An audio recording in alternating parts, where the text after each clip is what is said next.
Has monogamy gone the way of the Betamax and dolphin shorts in the over 50 gay male community? Well, that's a big question that we need to discuss.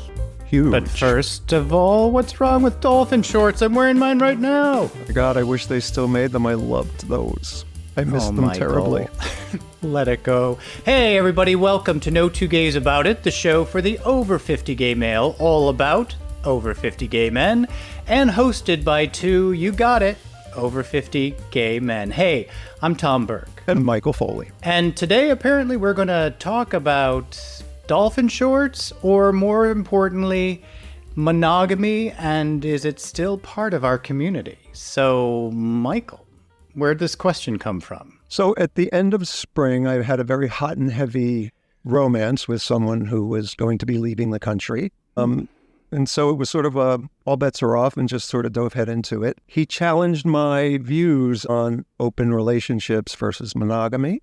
And so this summer, I did a very deep dive into open relationships here in the desert. And Ooh. I did something that I just don't do and haven't done since the 90s, and that was date men in open relationships and who are married.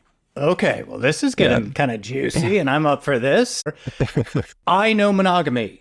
I am married. We all know that. I talk about it all the time. You guys are sick of me talking about my husband. So I get monogamy. What else is happening out there? I don't know. So we have polyamorous relationships, which are more than two people, and that's where just they all commit to each other and work as if, you know, like you and your husband Scott do. It's a relationship. Okay. But what I found in those relationships is that they're also non-monogamous outside of however many are in the polyamorous. And then besides that, we also have the open relationships, which I know you do know. Yeah. That is, you know, guys who are married or who wear that ring and still pursue other activities outside of the relationship. Right. Okay. All right. So you took a little deep dive into the world of open relationships. Is that what you said? Yes, it was a big deep dive, not a little deep dive. It was me. like I'm talking dozens of... oh my God, Michael. Well, I didn't date them all, but God. I was asking questions and... Yeah, I'm just asking questions. Delving deep Zip. into Oh, my pants just happened to fall things off. that I normally would... Not that I didn't date a number of them, because I did. And I think through that and that level of intimacy, it allowed them to open up to me in a way that wouldn't have necessarily happened outside of a social environment. So it was a really good thing. Did they open up together to you, or did they open up separately? You know what I'm asking? Separately. Usually there's a connection with one more than the other. Those are the ones who I went out on dates with or went to a movie with or just hung out with. And I asked questions because I genuinely, having had the monogamous mindset my whole life, there's a lot you assume, but there's a lot you don't know, I guess, when you view an open relationship from the outside. And so this gave me the opportunity to understand a lot of things that I had ideas about, but this firmed up for me, and it was a really good experience. Okay, so let's share some of our ideas on open relationships. For me, who again is in a monogamous relationship, an open relationship is no-go in my world, right? I could not let my husband just go and do whatever he wants. That would be so hurtful to me. Like, I'm not enough, you know, like, wait a minute, I'm the prize. And then all of a sudden you're not. So what did you learn with all these men? And I said, all of these men. Wow. Okay. Sensing a little judgment, but No, that's okay. there's no thank you. So it was an interesting experience because, again, I ask a lot of questions. And for a lot of these guys, and mind you out there, this has been my experience, and these are the people who I talk to. This is not a reflection of them in general, open relationships in general, but this is my experience. And the guys that I've talked to, because I'm sure there are open relationships that don't experience this, but here in the desert, it was my experience with more than 80% of the guys who I spoke to. So just want to get that disclaimer out of the way. For the most part, these guys who are in the open relationships no longer have sex together. They either explore it separately on their own, or they have a third party come in and then that's when they'll be, I don't want to say intimate, but that's when sex between the two of them will happen. So that was an interesting revelation to me, because I always assume that, the majority of guys in open relationships Still have sex with each other too. So what's the point of staying together if you're not into each other? Good question, and it is one I asked. So for a lot of them, it's the security of knowing someone is there, and the sexuality has been taken out of that relationship. For a lot of them, there were financial reasons. They had a lot tied together, so this was just an easier way of existing. And then, of course, my next question is, well, don't you guys talk about this? Like, it would be really hard for me to sleep in the same bed with somebody and not have an emotional or physical connection with them. I couldn't wrap my head around that. Right. And it was just something that they had turned off, that that wasn't part of the conversation anymore. Okay, I'm coming from my viewpoint. Like, okay, if this was my husband and I, and we decided we're not really into each other anymore, and yeah, we have all, we're tied with everything, money and real estate and, just life. So we didn't want to get divorced, go ahead and go out and play. Like I said, I would be so hurt watching him doing this and it not being me. And then doesn't that hold you back from finding that next relationship? And again, another good question, and it is one I asked someone. Yeah. I said, well, why don't you guys, because you're friends, why don't you guys separate and give each other the chance to maybe fall in love again, or have another relationship where there is a thriving sex life and you're very into each other? And one of the guys, who was actually younger than me, he was 55, said to me, at my age? And I was like, well, that was a response I wasn't expecting. I'm like, yes, at your age. I don't ever want to give up on that idea of finding somebody where all of those pieces fit together and that you could just experience love, sex, all that great stuff together. I would think that you are stopping each other from doing that. Yeah. And if you were in this relationship with this person and you really did love them at some point, I mean, obviously you're still going to love them as a friend. Wouldn't you want the best for them to be able to go find that next person? Yeah. Let me go find that person. But, for a lot of people, the security of a relationship trumps everything. And, that has to be okay. But is it a real relationship? To them.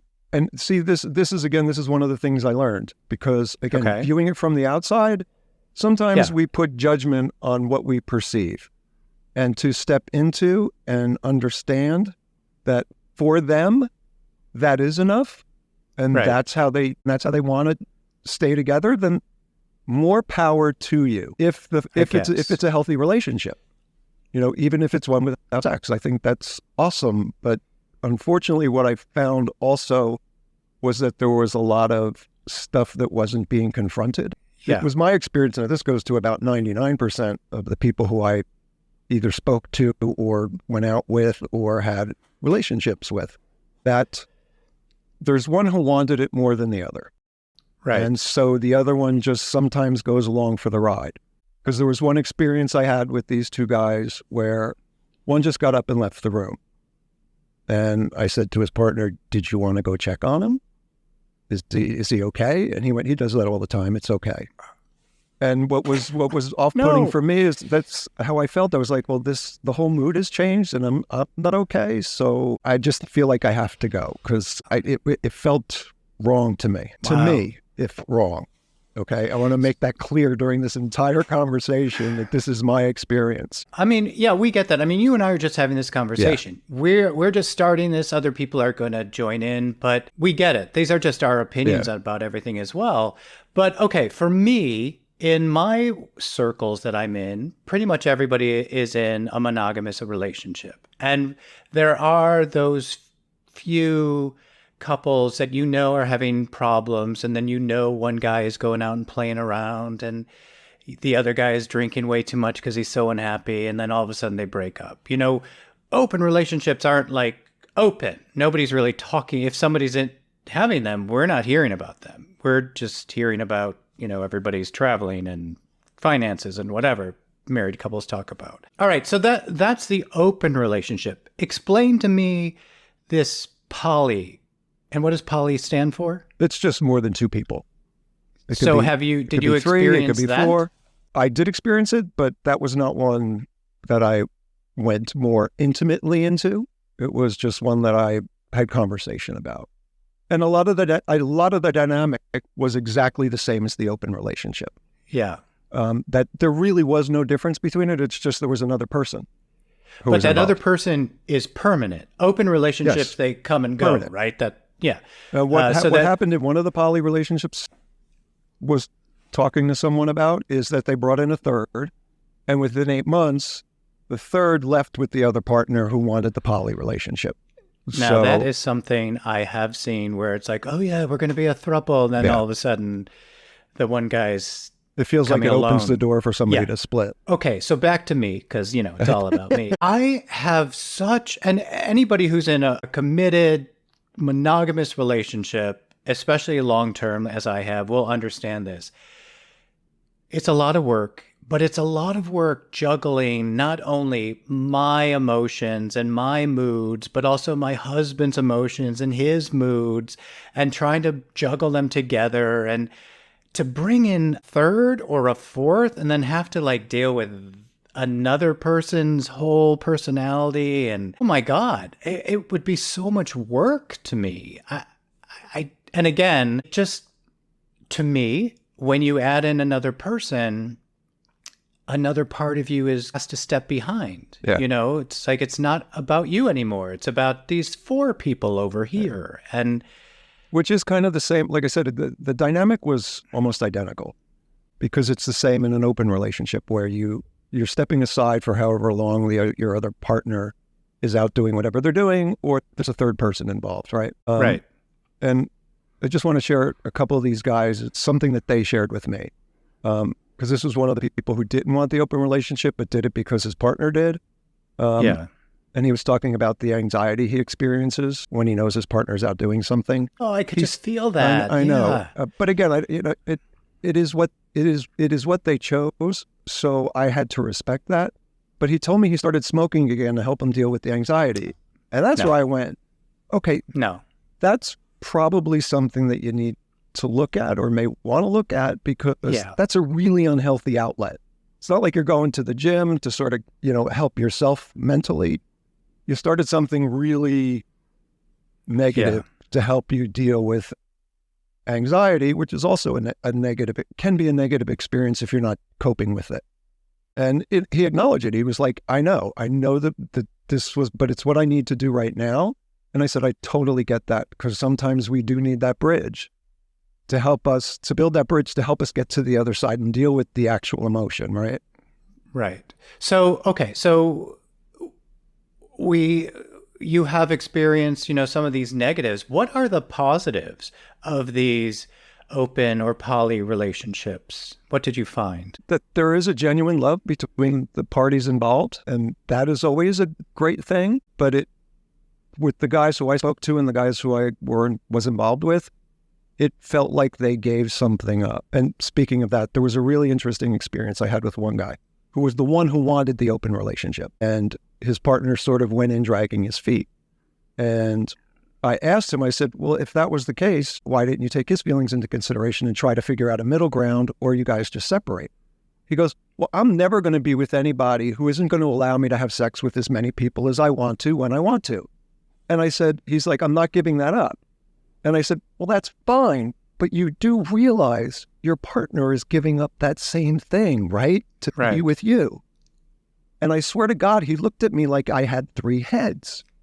Like, it never dawned on him that what he perceived being taken away from him, or that he would be giving up, was the same thing his partner was doing. It was a really interesting thing to be in, to see him go, I never thought of it that way. Wow.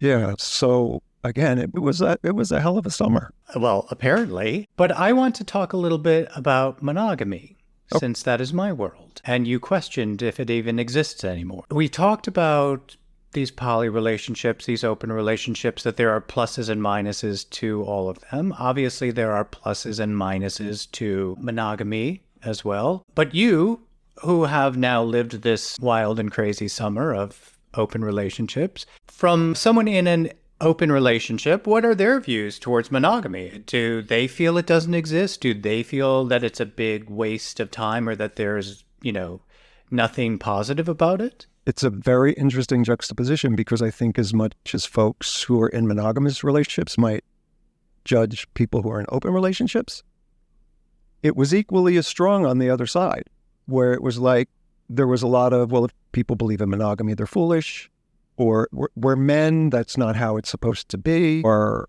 it's nature. That's just how men are. And so there was equal judgment on both sides of that coin. So these people in open relationships are judging monogamous people, saying it doesn't exist and that we're foolish and that it's not real and that's just how men are. That I have a problem with, because I think, as in everything in life, it's all about choices that we make, and it's also who we are innately. I think there are people who are monogamous people. I think there are people who just aren't, men and women. Do you agree with that? I completely agree with that. And, as wild and crazy as my summer was, it brought me back to my core belief. And that is, I will never have an open relationship. That I am one of those people like you who, for me, monogamy is who I am. Because I got into quite a few arguments with somebody saying, it takes effort to take your pants off. It takes effort to pursue sex with somebody else. And we have the ability to think and rationalize. And if your actions are going to hurt somebody else, shouldn't you pause and have a conversation with them before you act on it? There was always an interesting response to that as well, because there was some selfishness involved. And sometimes people never thought of it that way, where, I should take my partner's feelings into consideration before I act on something, and then go, oh, by the way, I screwed around. Or worse yet, it's the don't ask, don't tell. That's not happening in my world, right? Those are the relationships that had more issues than not, because you completely undermined the trust in that. The guys who talked to each other and were open about it seemed to function way better. One of the guy's partners was in Europe, and we'd been seeing each other for a couple of weeks. I brought up the question. I was like, so do you guys talk about me being here and spending the night? And he's like, yeah. Every time we're on the phone, I have this conversation, because I knew the other guy as well. And he goes, I tell him that you were over. He's really happy. And I'm like, that's great. So therein lies the key to any relationship, right? Communication. Yeah. I think that's a huge part. Regardless of what path you choose to walk, communicating is huge. And I think is the difference between a functioning, healthy relationship and a challenging, maybe one where somebody feels like they're constantly hurt kind of relationship. Because I'm with you. Yeah. I could never sit there and watch somebody else fuck my partner. No. It just is not in my DNA. I couldn't do that. And I get, this is a lot just about sex. Basically it is, right? That they just want to have sex with all kinds of different people, or more than just this one person. But I think then you're missing out on the magic of what a monogamous relationship actually is. It's not all about sex. It's about just that person who is always there for you, always to support you. Or, I just went through something, my husband just went through something. We were there for each other.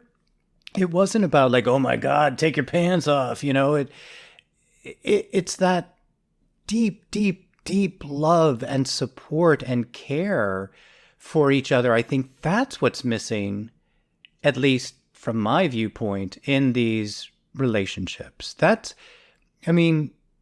To me, that's what the monogamous relationship is all about. It's really not about the sex. And seriously, we're talking to the over 50 gay population. As we keep aging, sex is less and less important in our lives, and we have to find that intimacy. And that's what this for me, that's with one person. I completely get that. And that's how I feel. And that's why, I'm glad I went on this little journey and experienced everything I experienced and had these really deep conversations with people who were on the other side of where I was. Right. Because it opened my mind to a lot of things that possibly were closed, but it also reaffirmed that selling out your core value, or not even selling out, just compromising that. It's is compromising. You can't, it undermines who you are. And I would never put myself in that situation. And I'm so grateful for a number of the guys that I've met, because they're really wonderful people. I made a lot of really good new friends, and it was a ride. Again, I know I am so not with it or part of this world, but to me, it's like, you're friends? Like, you guys were having sex and now you're just friends? Like, how does that even work? Like, I'm so out of it. I get, and I know I probably sound like some 13-year-old, but I just don't see how, like, you're having sex with this couple and then all of a sudden you stop having sex and then you're now friendships happen. Well, what's interesting is that again, it's about respect, and it's about listening to what somebody else wants and respecting where they're coming from. So after a couple of situations, I'm like, so the sex thing has to end for me because there is no payoff for me in this. Right. And I get where you guys are, and they totally get where I'm coming from. Even if it's not two of them, even if it was just one of them, that they totally understand that. I'm like, there's no payoff for me here. Your relationship is your relationship. And that's something that hopefully someday I'll be able to experience. But if I can't find anyone who believes in monogamy here in Palm Springs, then that's fine. And I will remain single and date single men. Because there's a lot of other stuff involved when you date somebody who's married or in a relationship. I totally believe in monogamy. I totally believe in it for you. And we will answer that question you asked at the beginning. But before we do that, I just want to say to all you guys out there, if you are watching us on YouTube, do us a favor, make sure that you do hit like and subscribe. That really does help us out. But also what we'd like you to do is leave a comment. Where are you on this whole thing? Where do you fall within this whole monogamy, poly, open relationships? We want to hear you. Michael and I are starting the conversation, and we'd like you to all join in. Not only talk to us, but talk to each other, which is great. And speaking of that, if you really want to continue talking to each other and continue these conversations, jump on over to Patreon. I don't know if you guys know what Patreon is, but it's a place where you can join this community that we're building of No Two Gays About It, guys just like us who are talking about all this stuff. Patreon is a great place because it helps support our show, and we really do need your support to keep our show going. You can do it for basically as little as $1 a month. You know, that will help us out. Patreon has all these different types of levels that you can join, and you get crazy great stuff like all our bonus content of every month we do a savage side eye, a happy gay moment, a no two questions about it. All these things are kind of like bringing you into our lives and letting you know who Michael and I really are. So check out the liner notes and you'll see a link that takes you over to Patreon. Okay, Michael, you asked a big question at the beginning of the show. Proof. I did. What's the answer in your viewpoint? The answer for me personally, it absolutely does exist. And I hope someday I can find somebody else who believes it does. And if I don't, then that's okay as well. And you're talking about dolphin shorts, correct? Yes, they do exist. without a doubt, because Yes, who does I not thought love so. dolphin shorts? No, I'm 100%. And again, this summer it proved it to me more than anything that I am of the monogamous mindset. Yeah. Obviously, I am too. That's my world. That's the world I'm going to stay in. I do enjoy living vicariously through you in your wild summers. I could not do that myself. I do believe in monogamy. I do believe that they're, in open relationships for people. It works for some people. It doesn't work for others. Bottom line for me, do whatever you want to do. That's right. Long as you're not hurting somebody else. If your partner is like, this hurts me, then you got to either separate or step back and go, is it really worth, getting to sleep around with a bunch of men to ruin this relationship that I have, So yeah, do whatever works for you, Turn down the judgment on both sides of this coin, because you never know what goes on behind someone else's closed door or where they're at. So judging someone else's relationship, maybe not the best suggestion for all of us, because we all do it. You do you, and if you're happy, that is all that matters. I'm still going to judge absolutely everything you ever do, including wearing your cargo shorts, while I'm styling in my dolphin shorts. Well, if they come back with dolphin shorts, I will give up my cargo shorts. What if they come back with dolphin cargo shorts? I don't think my heart could handle that. It would be too much excitement, and I would just keel over. I think we just discovered something new. For the over 50 gay male, cargo dolphin shorts. But do you have to wear like those knee-high socks with the stripes on them? No, I will never go back to those. I'm keeping my short socks because I'm not a fan of this new fad of the high sock again. Just not. Yeah, but if you get seen in no-show socks, it's such a boomer thing. Sorry. Okay. I own my boomerness. I embrace it. Everyone should. All of you guys out there, own who you are, whoever you are, whatever kind of relationship you believe in, live it as long as, you're all happy. Communication and honesty. I think those are the two keys to any type of relationship. Perfect answer to a crazy-ass question. And thank you for sharing your amazing summer with me. I can't wait to read some of the comments. And speaking of which, you guys could reach us across social media at No2GaysAboutIt, and you could also hit us up at Gmail, where it's No2GaysAboutIt at gmail.com. Michael, we have a few thank yous to some of our people over at Patreon, don't we? And we want to send a very special shout out to our folks at the executive producer role, and that would be Kirk Bremer, Jason Cruz, John Bonasante, Lauren Javier, and Ted Zalewski. We can't thank you guys enough for your support and your faith in us and your faith in what it is we're doing here. Thank you. Yeah, thanks, guys. We really do appreciate it. Thank you all for watching or listening to us and for all of your amazing comments. We really do appreciate every one of you. And Michael, thank you very much for sharing your story and bringing up this great conversation. Thank you. All of you, make sure you write to us and let us know where you stand on this. All right. Until next time, Michael. Until next time, Tom. Thank you guys for listening. Thank you.